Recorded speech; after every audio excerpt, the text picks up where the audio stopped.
¿Qué tal, señores? Bienvenidos a Espacio Abierto. Seguro que en su día a día han presenciado o protagonizado conversaciones que muestran el hastío ante una situación la que llevamos arrastrando unos años tan controvertida como real.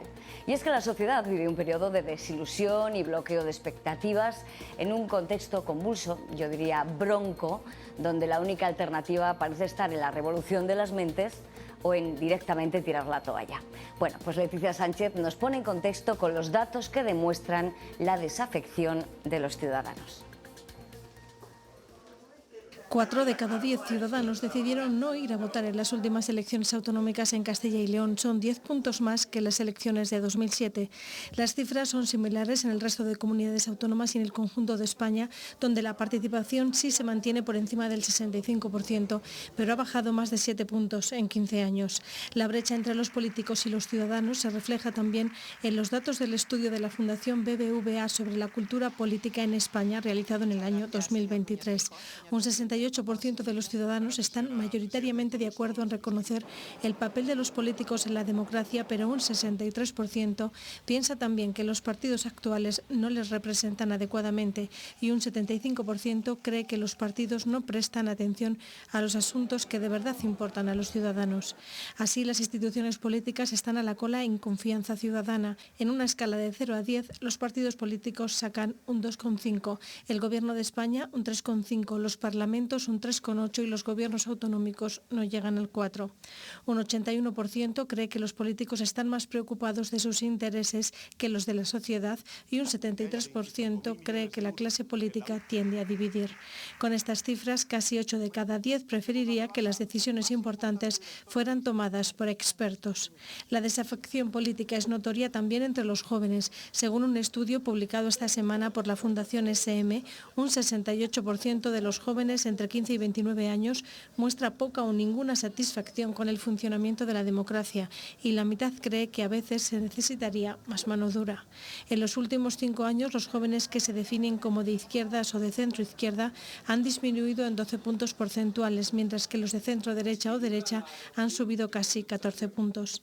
El informe muestra un desplazamiento hacia valores más individualistas, una mayor preocupación por el bienestar personal y el dinero y una mayor aproximación a la religión. Una desafección política que estallaba de forma palpable en mayo de 2011. Van a cumplirse ahora 15 años. Las consecuencias de la crisis económica de 2008 prendieron la mecha del 15M, un movimiento social que sacó a la calle a cientos de miles de personas enfadadas con la deriva de ese momento y que se extendió por todo el país. 79 días estuvieron cientos de personas acampadas en la Puerta del Sol de Madrid. Pues ese es el diagnóstico, la crisis de valores, la falta de seguridad jurídica o la escasa credibilidad que nos merecen nuestros políticos está contribuyendo a la desafección y a la apatía, aunque frente a ello también hay un colectivo que entra en la confrontación, en esa guerra de trincheras a la que parece que nuestra clase política quiere llevarnos a todos. ¿Cómo tiene que estar viendo la situación nuestro invitado de hoy como para plasmarlo en un libro de protesta que pone en evidencia la degradación en todos los órdenes? Fernando Jáuregui, periodista, escritor y quemados. Bienvenido y gracias. Y muy quemado, además. Muchas gracias por Yo creo que es verdad que es el sentimiento un poco generalizado. En el libro plasma precisamente eso. Según las encuestas que yo manejo y que patrocino incluso, el 80 y tantos % de la gente se manifiesta quemada en un sentido o en otro, por unas razones o por otras. Llámalo desafección, llámalo hartazgo, llámalo cabreo, pero quemados. Y lo que no sé es hasta qué punto de esos de quemados vamos a pasar indignados, como acabáis de decir. Hace 15 años se tomó la Puerta del Sol, el 15 de mayo concretamente, se tomó la Puerta del Sol, grupos de la izquierda. Yo estaba ahí, yo me instalé en mi redacción allí durante 3 días, bajamos toda la redacción, estábamos en la Gran Vía y bajamos a la Puerta del Sol y ahí estábamos pues, indignados, que fue un movimiento bien bonito, luego destrozado por los propios partidos políticos, pero bueno, eso es otra cuestión. También, Fernando, la frustración de la sociedad, es decir, esa fue un hilo de esperanza en un momento pero también no muy convulso. No lo esperaba nadie. Nosotros los periodistas no teníamos ni la menor idea, nadie. ¿De dónde había salido Como los eso? periodistas no hablamos con la gente, hablamos con las fuentes, pero las fuentes no son la gente. Y a mí Rubalcaba me confesó, que era el ministro de Interior en ese momento, me confesó que no esperaban nada de eso, que no tenían ni idea de lo que pasó. De pronto, ¡plam!, se encontraron con la Puerta del Sol tomada.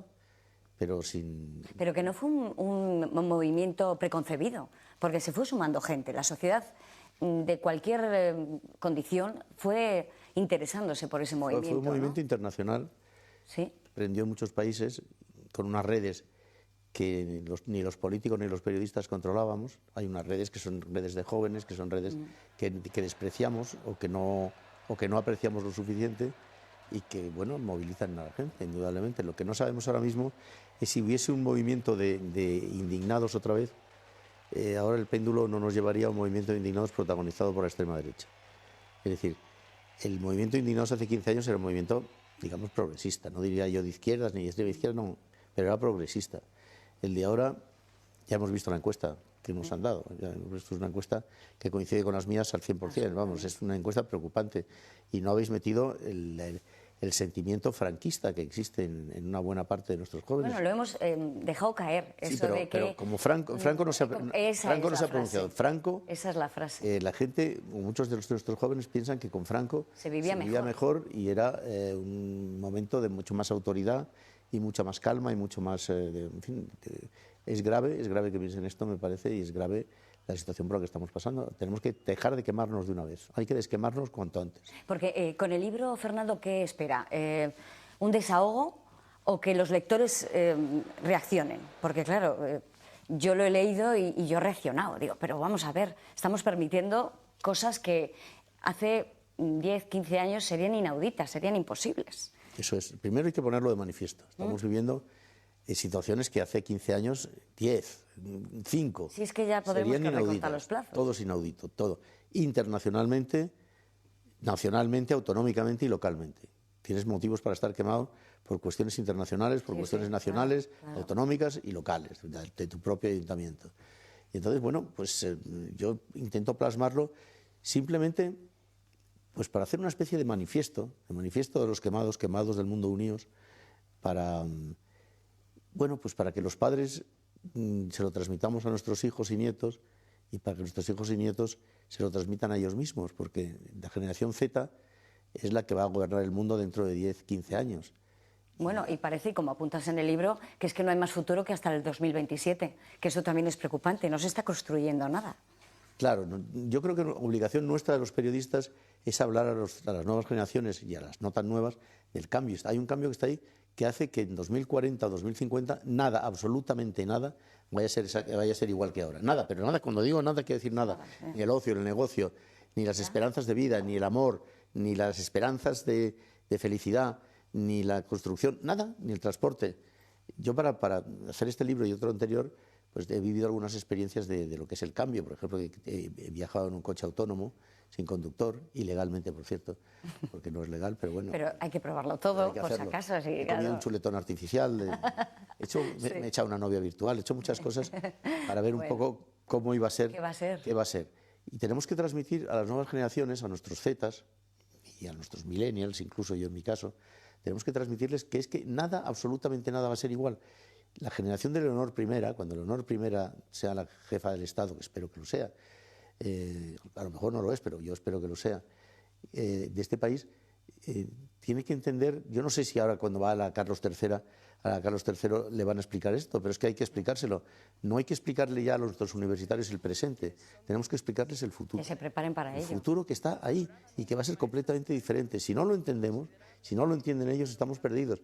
Si nuestros rectores, nuestros responsables, lo único que piensan es quién va a ocupar el colchón de la Moncloa en 2027, estamos en el suicidio como país. Si todo lo que estamos pensando es en 2027 a ver quién va a ocupar el colchón de la Moncloa, si esto es todo, si en esto se resume todo, y en esto se resume todo... Y a ver cuánto aguanta cada uno ahí, ¿no?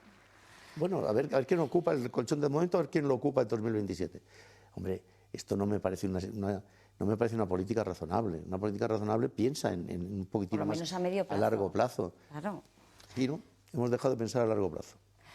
Hay mucho de lo que hablar, Fernando, pero bueno, me gustaría que vieses un reportaje que hemos elaborado. Hemos querido conocer de la mano de especialistas cuál ha sido el detonante o qué nos ha llevado a esta situación de convulsión social. Y aquí está la clave. Cómo ha cambiado la forma de afrontar la vida por parte de lo que apuntabas, nuestros jóvenes. Es un reportaje de Noemí Morante y José Bermúdez.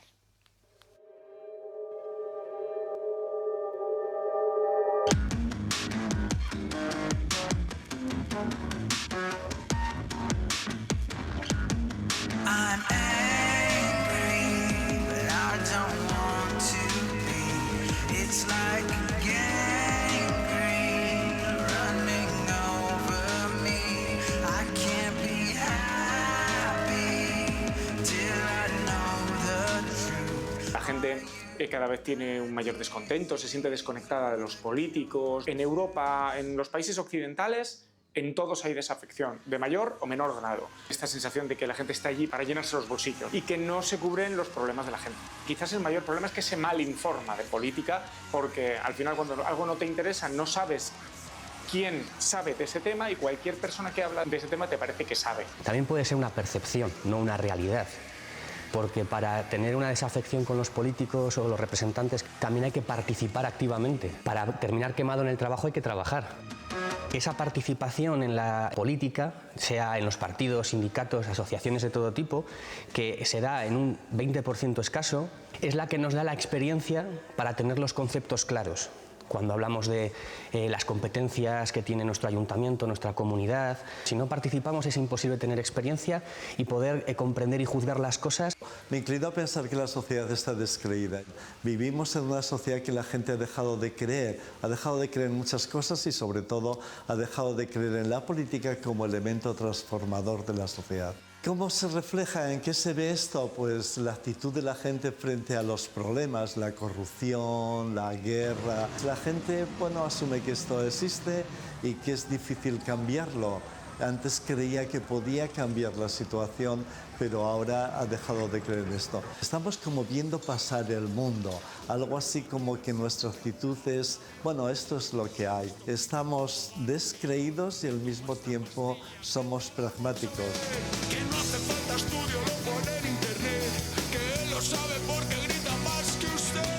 Lo vemos en el voto, por supuesto, de la gente que no va a votar. En las elecciones de Hungría ahora hemos visto que la gente ha salido masivamente a votar porque quería cambiar el sistema. También lo vemos en los mítines políticos.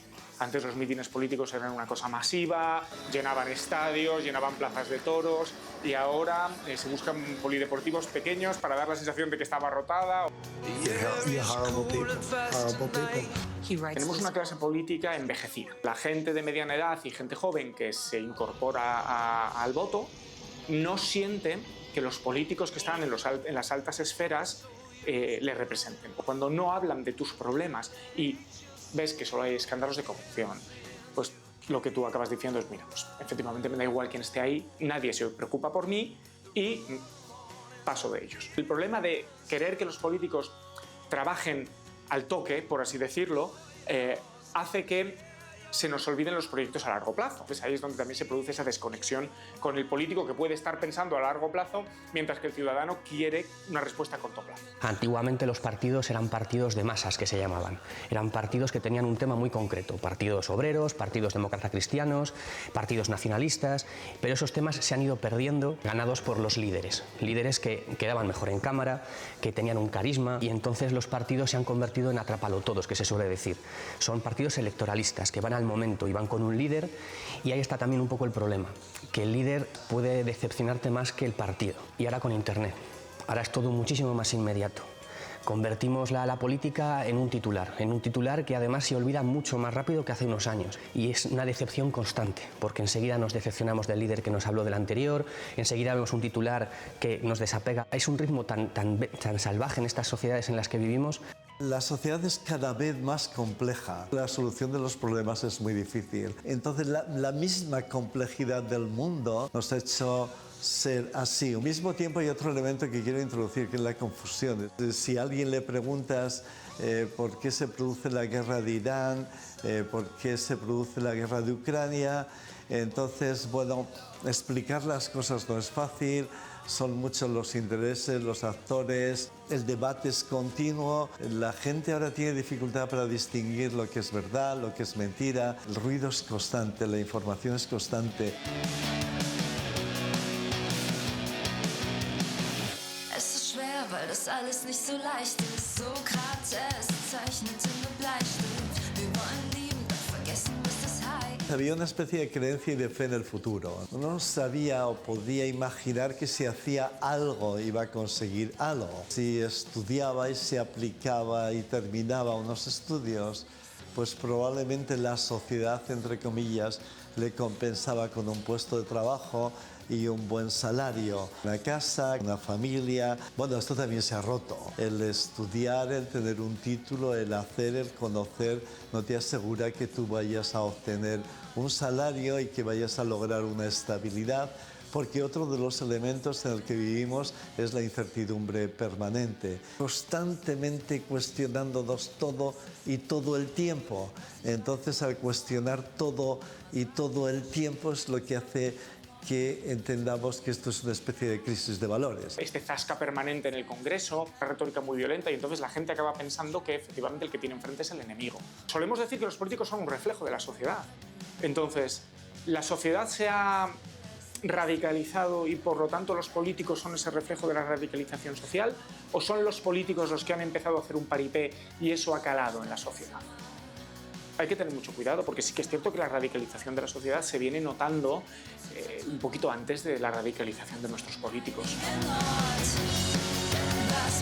Tendríamos que pensar de dónde salen las personas que llegan a los puestos de representación más visibles, es decir, pues el Congreso de los Diputados, las diferentes asambleas autonómicas. Esas personas salen de los partidos y en los partidos al final son maquinarias de fabricar listas electorales. Muchas veces esas personas son muy hábiles dentro de esa política interna, pero no son tan hábiles en el panorama de representación. Causa eso, ¿no? Que llegan con discursos pues muy simplistas, poco reflexionados, y al final eso produce pues que la gente no tenga un referente claro.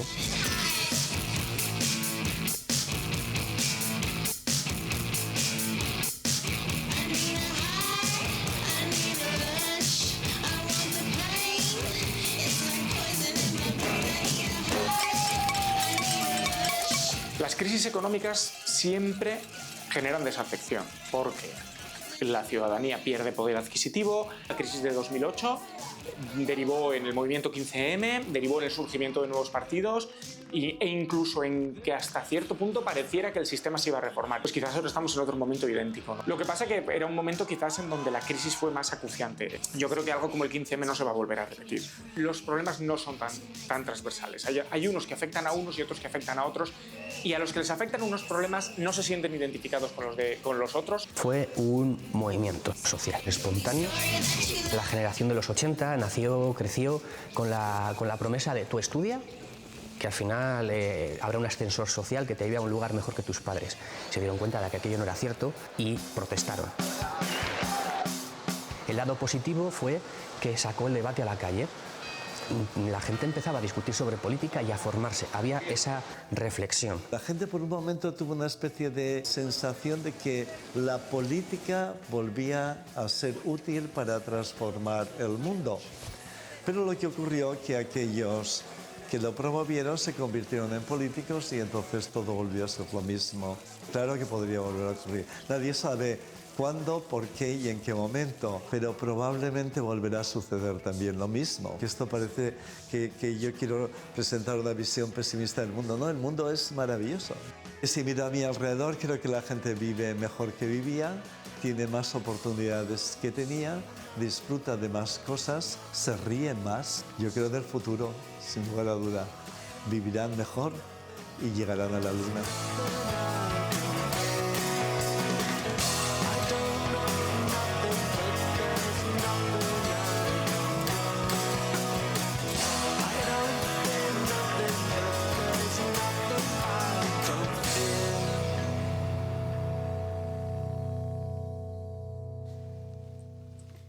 Fernando, no sé si quedarme con esa última reflexión del sociólogo de Cayo Sastre diciendo que el futuro siempre va a ser mejor. No lo tengo tan claro, ¿eh?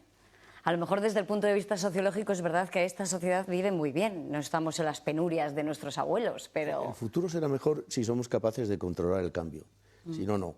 Si el cambio nos controla a nosotros, si somos capaces de controlar el algoritmo, si somos capaces de controlar la inteligencia artificial, que es algo muy importante para nuestras vidas y que es muy bueno. Pero claro, la inteligencia artificial, que yo la utilizo todos los días, tengo grandes charlas con la inteligencia artificial, con mi inteligencia artificial, te engaña. Muchas veces no llega, no sabe, no es verdad que sea infalible, No es verdad que sea del todo moral a la hora de reconocer que no sabe, nunca reconoce que no sabe. Y luego es muy pelota, la inteligencia artificial es muy lisonjera. Entonces, bueno, hay que saber controlar la inteligencia artificial, hay que saber controlar el cambio. Esa es mi obsesión, que nuestros jóvenes y nuestros no tan jóvenes, nosotros mismos, aprendamos a controlar el cambio con mayúscula y los múltiples cambios que nos vienen en todos los órdenes, los múltiples cambios que nos vienen. Esa es la manera de alguna manera, el día que controlemos nuestras propias vidas en ese sentido, el futuro y no el presente, tenemos que controlar el futuro y no el presente, ese día pues dejaremos de estar tan quemados. El día que seamos capaces de protestar contra una situación que no nos gusta y que seamos capaces de encauzarla por nosotros mismos y que nuestros políticos, nuestros representantes entiendan que somos nosotros los protagonistas de los acontecimientos, no ellos. Ya, lo que pasa es que apuntamos un poco a esa sensación ahora mismo de que vemos el mundo pasar, que estamos atónitos con lo que ocurre, pues levantémonos apáticos. Levantémonos del asiento y veámoslo pasar andando y acompañándolo y criticándolo y protestando. Un sabio, me dijo, un sabio que es por cierto, es el padre de Teresa Rivera, de nuestra... la que fue la que fue ministra de Transición. Que fue vicepresidenta y ahora es nuestra comisaria en Europa. Me dijo que para tener un envejecimiento saludable hacían falta 3 cosas. Una, beber mucha agua, porque nos vamos deshidratando según pasa el tiempo. Segundo, no tirar nunca la toalla, ni mental ni físicamente. Y tercero, protestar. Le dije, ¿cómo Esa protestar? parte nos la hemos olvidado. Digo, ¿cómo protestar? Dice, hombre, que nadie venga diciendo, porque él es un apóstol contra el edadismo, por ejemplo, ¿no? Que nadie venga diciendo que querrá su edad. O encima con lo que tiene, que nadie venga diciendo eso. Hay que protestar siempre buscando un estatus mejor. Hay que hacer una revolución, que no estoy hablando de... La revolución no es quemar contenedores ni cortar la cabeza a los reyes absolutos. No, la revolución es... Empezamos por nosotros mismos la revolución. Y la revolución es exigir unas pautas absolutamente diferentes a nuestros gobernantes. Así, tal y como estamos, no podemos seguir. ¿Y a quién recurrimos? Así no podemos seguir. Porque tenemos que recurrir a alguien. Hay una crisis institucional. Si queremos quejarnos, tenemos que llamar a una puerta para que algo se mueva. A nosotros tenemos que construir sociedad civil. Tenemos que hacer una sociedad civil como una casa. Pero que es que no lo hacemos. ¿Por qué? Pues porque estamos quemados. Es curiosa la situación en la que estamos. Estamos quemados, pero al mismo tiempo estamos alienados. Estamos pensando en el aperitivo y en el fin de semana en la casa de la playa. Y mientras sigamos pensando que lo más importante es el aperitivo, que es bueno, tener un país que tiene más bares en la calle Ponzano de Madrid que en todo Noruega, es bueno, o sea, es un país muy sano. Pero claro, no podemos estar viviendo solamente instalados en el hedonismo y en el consumismo y en el no importa nada, en el no ver que no estamos en una democracia perfecta. Yo creo que eso tenemos que verlo, denunciarlo y decirlo. Es lo que yo pretendo, nada más, y no pretendo nada más que cambiar el mundo un poco, nada más, es muy modesto. Apelas un poco al interés colectivo también, es decir, parece que hemos perdido el ver al de al lado si está pasándolo bien o mal mientras nosotros estemos bien. Esa porque nos parte dan muy solidaria... mal ejemplo, porque tenemos muy mal ejemplo, porque, mira, por ejemplo, yo el título del libro se me ocurrió porque me llamaron 2 editores, cuando se quemó mi casa este verano pasado, me llamaron 2 editores y me dijeron, oye, ¿y por qué en días distintos y personas distintas? ¿Y por qué no escribes un libro que se llame Quemados? Y dije, bueno... ¿Pero por el hecho en sí del incendio o...? Como metáfora. Metáfora. Las llamas son metáfora. Pero yo, hombre, me quemó mucho, no solamente que se me quemase la casa y el coche y el no sé qué, en fin, que me ha hundido la vida, que eso es verdad, pero... Un golpe, claro. Pero he visto el encogimiento de hombros de nuestros responsables ante el sufrimiento ciudadano. Mira, este verano pasado... se quemó casi el 1% del país. Casi el 1% del país, oiga. Que no está mal. Un daño medioambiental 50.000, ambiental y económico y moral. Y personal también. 50.000 afectados. Bueno, 50.000 afectados a los que no se les ha vuelto a hacer maldito el caso. Y esto yo puedo dar conferencias sobre esto, claro, porque, en fin, soy uno de ellos. Y bueno, pues así estamos, y así estamos con Adana, y así estamos con Adamuz, que todavía no tenemos, y así estamos con el apagón, que todavía no nos han dado un informe, porque no importamos los ciudadanos, importa el bienestar de nuestros representantes. Y mientras nuestros representantes sigan considerando que son ellos los acreedores a la alfombra roja y al fotocol, y los demás no, pues entonces estamos absolutamente perdidos. Y por eso digo que mientras sigamos pensando en quién va a ocupar el colchón de la Moncloa en 2027 y no estemos pensando en nada más que en el bienestar de nuestros representantes, o en la pugna que tienen nuestros representantes, pues no estarán pensando en nuestros ciudadanos. Eso es lo que tenemos que cambiar para nuestras próximas generaciones. Eso es lo que tienen que entender las próximas generaciones, que no puede ser. Y por eso es lo que tienen que entender los quemados. Tenemos que entender que tenemos que salir de la quemazón a base de luchar, a base de pelear, a base de gritar. Y bueno, ¿y por qué no? Y oye, ¿esto es muy revolucionario? No, esto es lo lógico.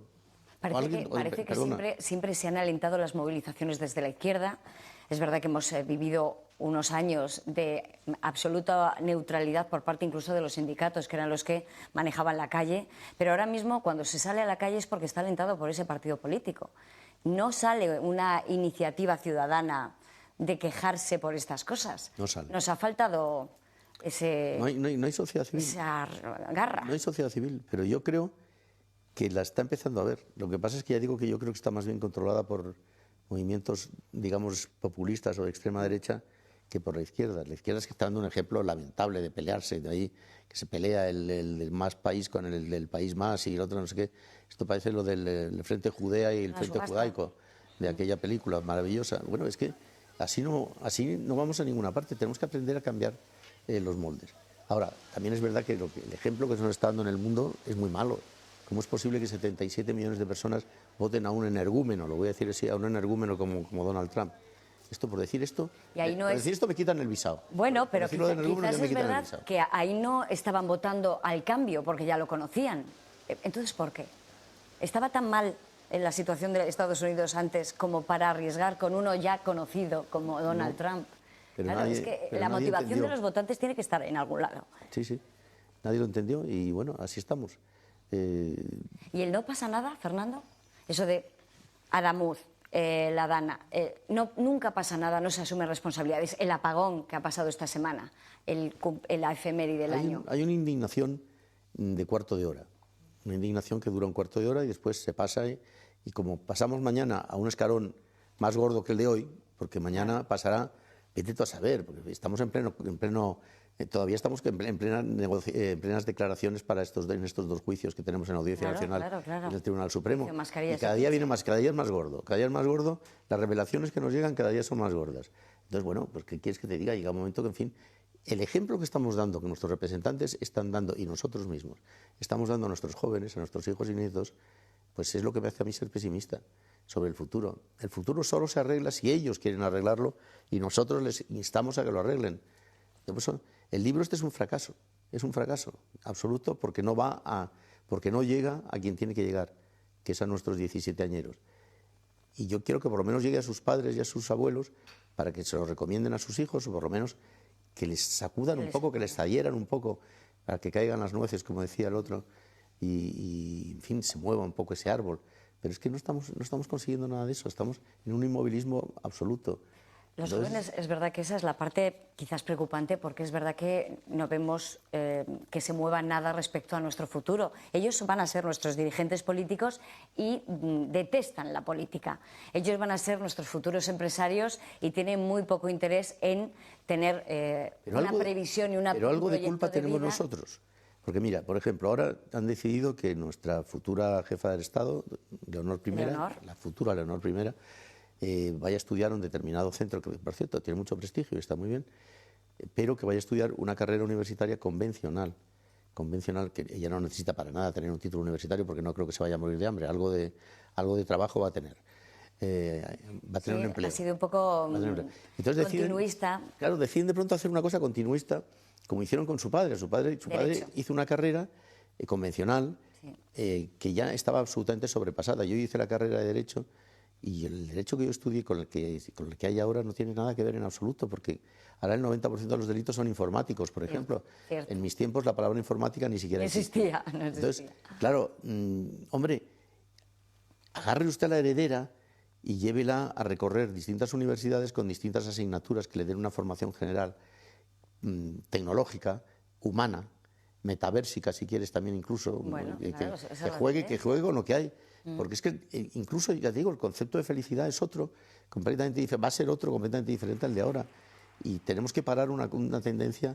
Fíjate, en un libro anterior yo publicaba una encuesta grande, muy grande, que nos contaba que el 69% de los encuestados pensaban que la forma más normal de morir en el futuro va a ser el suicidio.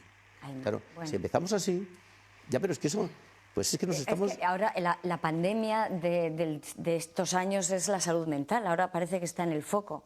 No sé de si es todo. la salud mental, la soledad o la desigualdad, que van a ser los grandes temas que vamos a tener ahí pendientes, porque no va a ser lo mismo si tú tienes dinero y decidís tener un hijo que tenga los ojos azules, rubio, de 1,90 y que no sea proclive al cáncer, lo vas a poder hacer con la biogenética, lo vas a poder hacer naturalmente si tienes dinero. Y si te quieres convertir en transhumana y tener un brazo que te llegue hasta la cámara de ahí, pues también lo vas a poder hacer si tienes el dinero. Es lo que Harari llama, Harari y antes Aldous Huxley, por ejemplo, en Un Mundo Feliz, es la desigualdad básica que hace que algunas clases sociales se conviertan en inútiles y otras se conviertan en privilegiadas y otras casi en esclavos. Eso, al final, podemos enfrentarnos... Yo soy optimista con respecto al futuro, pero si no arreglamos esto, al final nos podemos enfrentar con conflictos sociales determinantes, muy serios. Y la gente que pueda migrará a las zonas templadas del planeta y la gente, o a Marte, no sé. Ya Bueno, ahora ya las hemos locuras, llegado las ahí locuras a de Elon orbitar la Musk. Luna, la cara... Pero eso está ahí, eso está ahí. Sí. Y la gente que no pueda, pues se tendrá que quedar en las zonas extremadamente frías o extremadamente calientes, pues porque no tendrá posibilidad de migración a zonas mejores. Y esto no nos preocupa. Pues claro, a mí sí me preocupa mucho ese futuro. Entonces, bueno, en la época de Leonor I tendríamos que intentar, incluso con reformas constitucionales, Que esa es otra derivada que quería abrir incluso haciendo un periodo constituyente, incluso. Esto no lo comparte nadie, ¿eh? Es que ahora mismo estamos preparados para afrontar una reforma constitucional según está Pues no lo sé. polarizada Pues no lo la sé. parte política. Me importa un rayo. Lo que sí sé es que no estamos preparados para seguir con esta Constitución, porque con esta Constitución básica, sí, esta Constitución sí, hablo con esa Constitución sin reformar. Bueno, es lo que decías, que dentro de 50 años o en 2050 el contexto va a ser diferente, también lo es diferente el de hoy respecto al nacimiento de nuestra Constitución. Imagínate tú qué risa dentro de 20 años con esta Constitución, con algunos de los preceptos de esta Constitución, que por cierto todavía incluso contempla el servicio militar obligatorio. Porque como nadie ha querido meterle mano, han tardado 14 años en cambiar una palabra en la que todo el mundo estaba de acuerdo, disminuido por discapacitado. Sí, cierto. 14 años han tardado en cambiar esa palabra. Así que, en fin, diligente, o que se dice diligente, nuestra clase política no es. Nuestro Parlamento tampoco, nuestra justicia tampoco, porque fíjate lo que ha pasado con Pujol, que claro, ya estaba tan deteriorado que, claro, por supuesto, como lo van a meter en la cárcel, ha pasado 20 años, o 13 en el caso Kitchen. Claro, si no funcionan nuestras instituciones, si no funcionan los poderes, si no funciona el Ejecutivo, no funciona el Legislativo, no funciona el Judicial, y no funciona el cuarto poder, pues entonces, ¿qué funciona aquí? De todas maneras, en esta crisis institucional que la hay, es lo que preguntaba un poco antes, ¿a quién recurrimos? ¿De quién nos fiamos? ¿Quién es el que puede ayudarnos a resolver esta situación? ¿Qué institución? ¿De nosotros? Pero en ese caso, reformar la Constitución. Ahora mismo hay muchos preceptos que no se cumplen. Dirá la gente, pues si no se cumple esta, aunque la reformemos, tampoco se va a cumplir la siguiente. No. Estamos en ese contexto Pero no se de desilusión. A ver, no se cumplen porque es muy difícil de cumplir. Y porque también es verdad que no hemos establecido las garantías de defensa del Estado suficientes.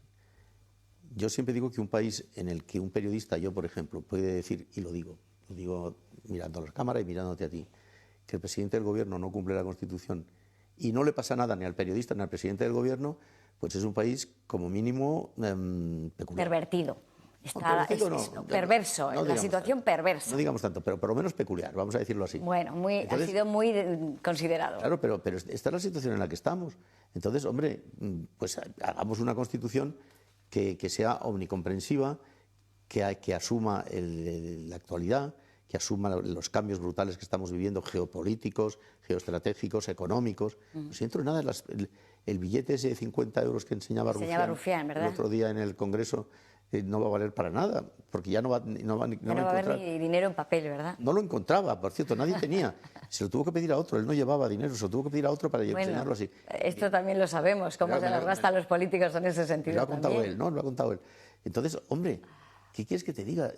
Los cambios son tan brutales que nuestra futura jefa del Estado, que a mí eso también me preocupa mucho, no puede estar pensando, o quien se lo imponga, no puede estar pensando en carreras convencionales ni en enseñanzas convencionales, ni para ella ni para la mayor parte de nuestros jóvenes. La universidad no debe ser una universidad de presente, tiene que ser ya una universidad de futuro, pensando en el futuro, en todos estos cambios que vienen, en el coche sin conductor, en las casas que se van a crear con 3D, en el riñón que te van a trasplantar creándolo con 3D y no con un donante, en la biogénesis, en el cyborg, en el humano hecho a parches, a cachos, en el concepto de felicidad nuevo. Todo es que tienen que empezar a pensar en otro mundo.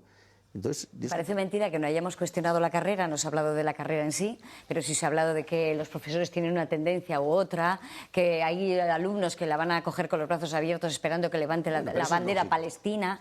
Es decir, somos banales hasta en la reflexión en este sentido. Somos tan banales que nos enfadamos muchísimo porque unos hacen un vídeo absurdo. Lo de tirarse a la piscina. Tirándose a la piscina y entonces corta las relaciones por eso.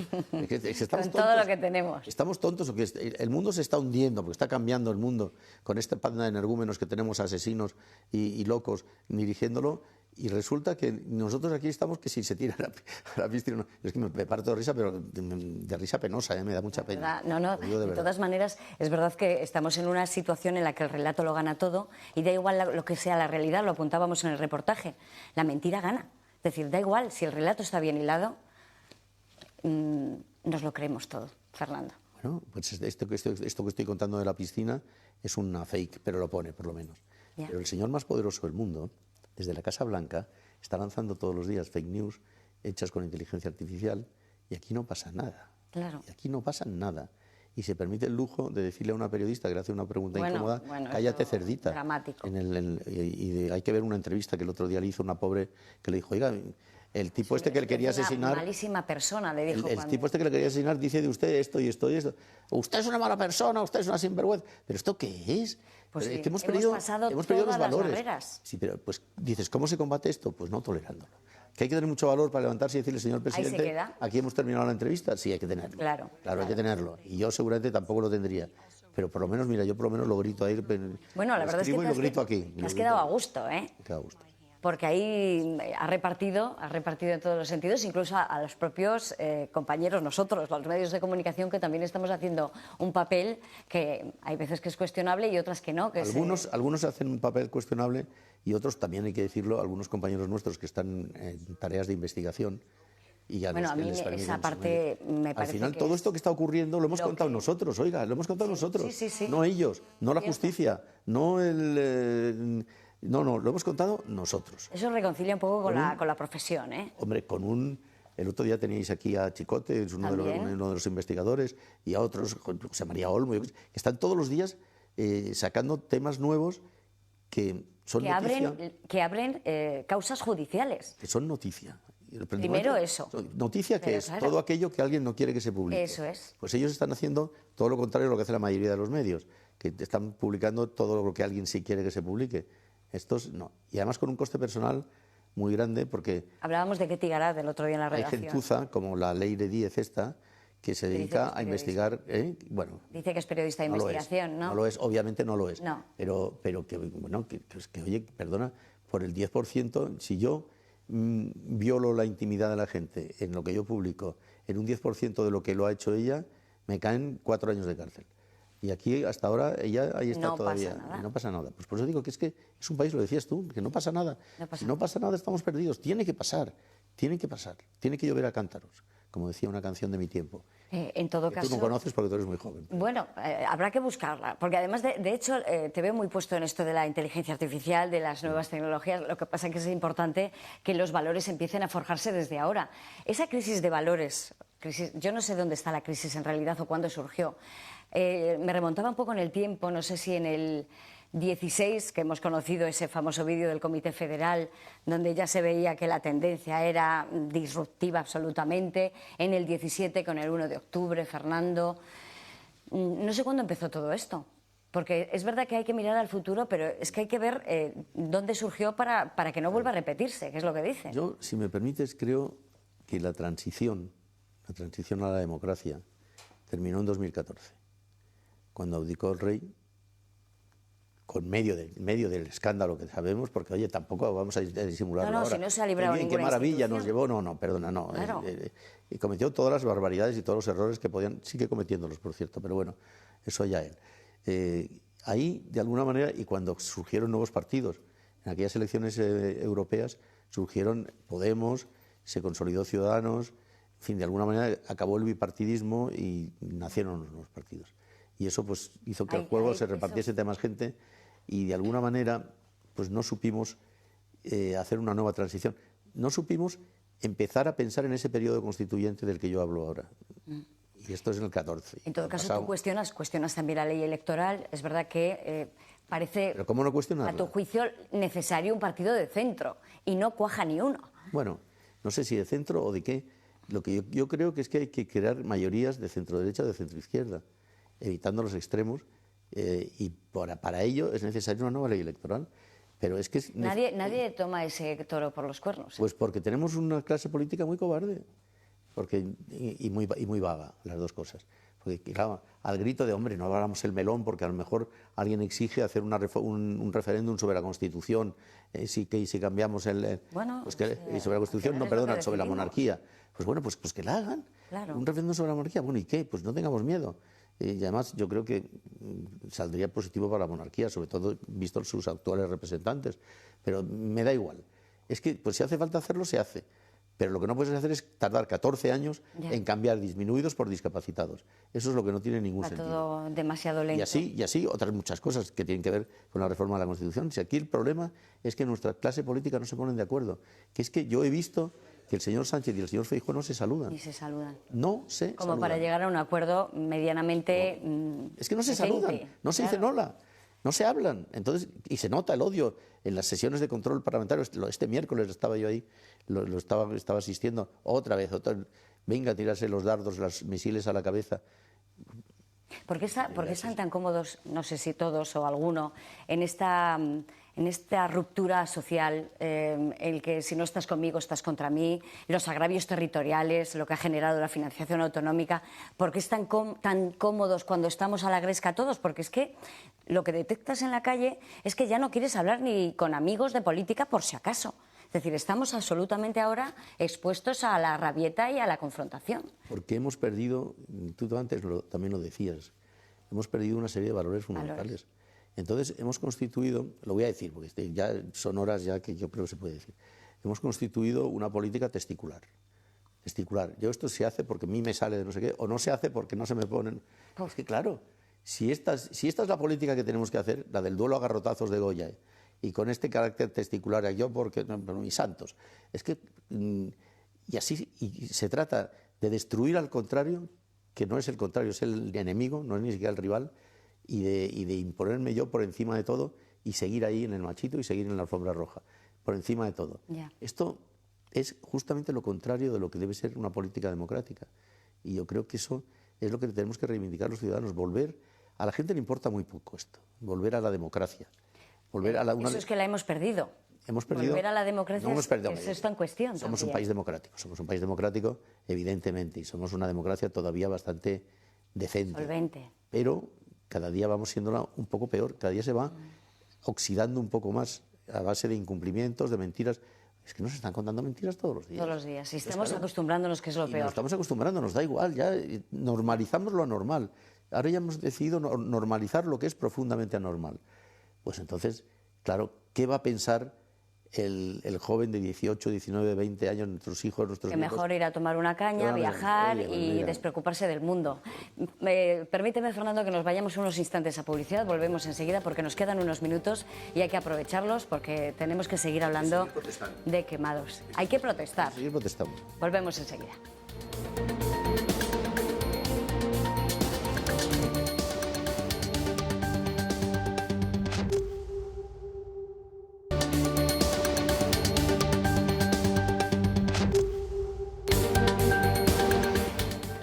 Ya estamos de vuelta en Espacio Abierto. Estamos hablando hoy de un libro que es una metáfora, como su propio autor nos ha indicado, que estamos hablando con Fernando Jáuregui, de este Quemados, que tiene un subtítulo, ¿Hasta cuándo vamos a aguantar? Pues vamos a ver hasta cuándo, pero ¿hay alguna luz al final del túnel? Vamos a buscar un poco la esperanza. Pero claro, no sé yo si estaremos en disposición de rebeldía, de remover conciencias, No sé, pero de salir. las linternas las tenemos nosotros. O sea, si hay luz al final del túnel, somos nosotros los que portamos la linterna. Si esperamos que nos las den desde arriba, no nos las van a dar. Siempre vamos a la universidad a hablar con los chavales para que ellos, con la inquietud que les caracteriza, formulen alguna pregunta a nuestro invitado. Y hemos ido a la Universidad de Valladolid, a la Facultad de Derecho. Vamos a escuchar. ¿Podrán recuperarse los acuerdos de Estado alguna vez? Buena pregunta, sí, señor. Es el gran tema. Es el gran tema. Pero si no se hablan ni se saludan, ¿qué hacemos? Pues cambiar de caras. Muy buena opción. Que también. se vayan, ya está. Otros que se hablen. Tú, hoy estaba hablando con un responsable político que me decía, ¿y tú crees que si, por ejemplo, Eduardo Madina estuviese al frente del Partido Socialista y no sé, cualquier otro en el Partido Popular, no se hablarían mucho más? Borja, por ejemplo, Borja, ¿cómo se apellida? Se me ha olvidado cómo se apellida. Bueno, Semper. Y Borja Semper estuviese en el Partido Popular, ¿tú crees que las relaciones serían así? Pues claro que no. Claro que no. Vamos con la segunda pregunta, que nos queda nada, un minuto. Vamos, corriendo, que tenemos que escucharlos. ¿Cree que deben limitarse los mandatos en la presidencia del Gobierno? Hay otra buena pregunta. Esa es buena. Naturalmente, cuanto antes. Oiga, está demostrado que a partir de los 8 años el gobernante se envilece. Se acomoda. Se envilece. Se envilece. Se envilece, porque piensa que es superior a ti. Tuviera que eres un imbécil, yo llevo 8 años, todos los resortes del poder son para mí, yo siempre acierto. Todo. Tú te equivocas. El síndrome de Ubris, que se llama, síndrome de Ubris. Que los palmeros, que también mencionas en el libro. Y luego tienen los palmeros. Bueno, ¿Quién le cuestiona? Pues mira el funcionamiento de los grupos parlamentarios, que el jefe del grupo parlamentario en las sesiones de control de los miércoles dice cualquier chorrada, porque a veces son, oiga, ¿usted lo está haciendo bien? Todos hablan, bien, qué bueno, qué buena pregunta, pero oiga, ¿están ustedes tontos o qué? Entonces, claro, es que el funcionamiento es odioso, de verdad, el funcionamiento hay que cambiarlo. Y yo por eso estoy quemado, ¿qué quieres que te diga? Estamos quemados. Yo creo que no soy el único que está quemado. Creo que no, que un mucha alto gente que nos está porcentaje de la viendo sociedad. están bastante quemados también. Vamos con la última, que nos queda muy poco tiempo. ¿Está garantizada la continuidad de la monarquía? Tampoco es mala pregunta. A mí me la hacen... están superando con nota la prueba, ¿eh? Tampoco es mala pregunta, sí, hay que reconocerlo. A mí me lo preguntan muchos corresponsales extranjeros y muchos agregados de prensa o espías de las embajadas. Me lo preguntan, todos están ahí pensando qué va a ser. A ver. Yo creo, hoy por hoy, con las encuestas en la mano, creo que la popularidad del rey, de Felipe VI, es muy grande. Y la popularidad de su hija ahora mismo es todavía mayor. ¿Cuándo vas a venir a Castilla y León a presentar tu libro, Quemados? Vamos a ver. Ya será en otoño. Venga. Espero que sea con un verano no quemado, la verdad. Eso es muy importante. A ver si nuestros queridos responsables han aprendido que la prevención, no se vuelve a repetir, que los incendios se apagan en febrero, en marzo, en abril. Correcto. Siempre. Y no lo han hecho, ¿eh? No lo han hecho. Bueno, Fernando Jáuregui, gracias, como siempre. Y éxito, que estés como rosquilla, se va a vender, ya verás. Pasa muy bien. Ojalá, porque en fin, tengo muchas necesidades. Venga, vamos a por ello. Bueno, ya ustedes... Se me ha quemado la casa, o sea que necesito... Es que hay que reponer eso, necesito reponer. Que lo dicho, que volvemos en cuestión de una semana con un nuevo espacio abierto. Disfruten de estos días. Nos vemos. Adiós, adiós.